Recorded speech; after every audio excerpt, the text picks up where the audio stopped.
Congress party చెప్పింది అన్ని పంటలు కొంటాం, ప్రతి పంటకు బోనస్ ఇస్తాం, జొన్నలు కొంటాం, కందులు కొంటాం, వడ్లు కొంటాం, మక్కలు కొంటాం అని చెప్పినారు. వానకాలం పంటలకు ఏకాని ఇయ్యలే. ఇలా యాసంగి కూడా కొనుగోలు స్టార్ట్ అయినాయి. ఇస్తారా ఇయ్యరా? ఇయ్యకపోతే ఊకుందామా? యుద్ధం చేద్దామా? యుద్ధం రెండు రకాలుగా చేయాలి. పంట కొనుగోలు కేంద్రాలు అక్కడ చేయాలి. అక్కడక్కడ స్పందన రాకపోతే 500 రూపాయలు కట్టియకపోతే ఓట్ల డబ్బాలు గుద్దుడు గుద్దితే డిపాజిట్ రాకుండా ఓడగొట్టాలి.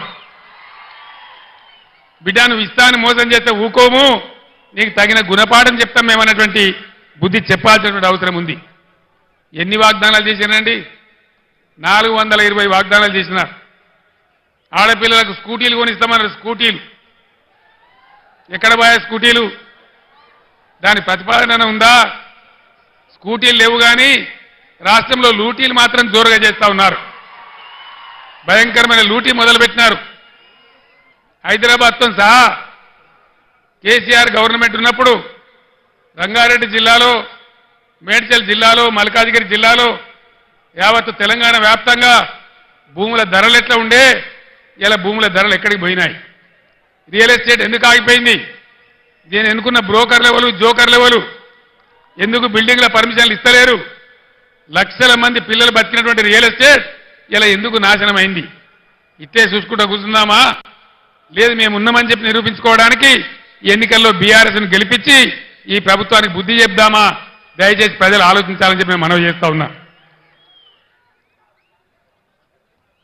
ఈ బీజేపీ పార్టీ 10 ఏళ్ల నుంచి అధికారంలో ఉంది.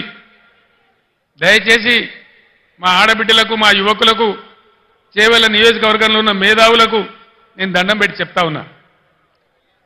భావోద్వేగాలు పెంచడం తప్ప, ఒక మత పిచ్చి లేపడం తప్ప ఏమన్నా ఒక మంచి పని జరిగిందా బీజేపీ హయాంలో? ఏ వర్గానికన్నా, ఏ పేదలకన్నా పెట్రోల్ ధర అయింది, డీజిల్ ధర అయింది. ఇలా ఏం జరుగుతూ ఉంది దేశంలో? మా పార్టీలో జైలు కావతావా లేకపోతే జైలుకు పోతావా? అయితే మోడీ తప్పితే ఈడీ. ఇదేనా బీజేపీ? ఇదేనా రాజకీయం? ఇదేనా దేశాన్ని ముందుకు తీసుకుపోయే పద్ధతి? ఇదేనా ప్రజాస్వామ్యాన్ని ఎక్కడికక్కడ పాతరేసే పద్ధతి? దయచేసి ఆలోచన చెయ్యాలి. గుడ్డిగా అలవోకగా ఓటేయద్దు.